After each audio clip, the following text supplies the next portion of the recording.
Só três erros muito comuns de pessoas que sentem formigamento das mãos e acabam falhando e descobrindo lá na frente um problema que seria mais importante, né? Primeiro aspecto, você tem que entender o seguinte: o formigamento é uma queixa muito comum e tem múltiplos fatores, né?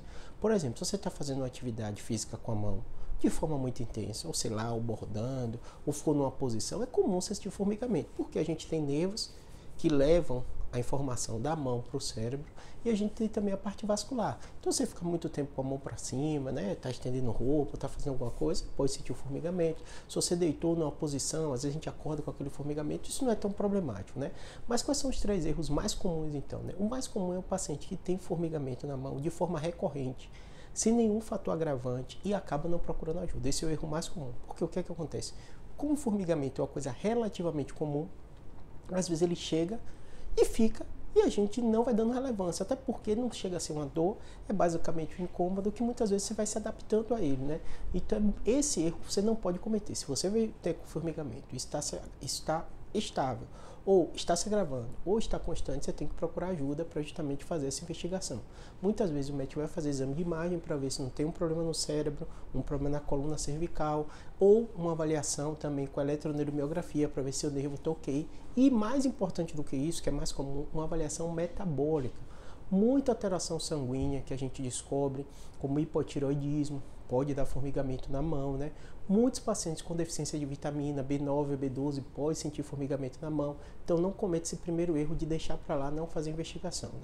Segundo erro muito comum, né? Muitos pacientes fazem investigação e encontram o famoso síndrome do túnel do carpo, né?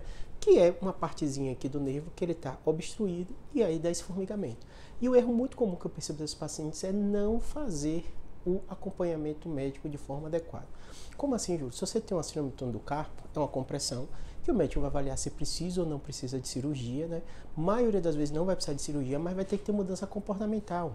Questão laboral, você digita muito, às vezes vai ter que mudar o teclado, às vezes vai ter que mudar o seu ritmo de trabalho para justamente isso melhorar. Então é muito importante você fazer a conduta conforme a orientação do médico e não deixar para lá. Encontrou que é o problema, tem que tratar o problema. Esse é o segundo erro mais comum.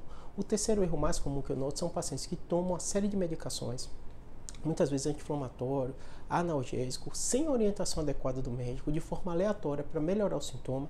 Acaba que muitas vezes o sintoma melhora mesmo, porque, como eu falei, tem fatores inflamatórios que às vezes podem dar problema na mão, mas você fica usando de forma crônica e pode prejudicar outros órgãos. Pode ter uma alteração hepática por uso crônico e abusivo de analgésico e anti-inflamatório, pode ter problema renal também pelo crônico abusivo.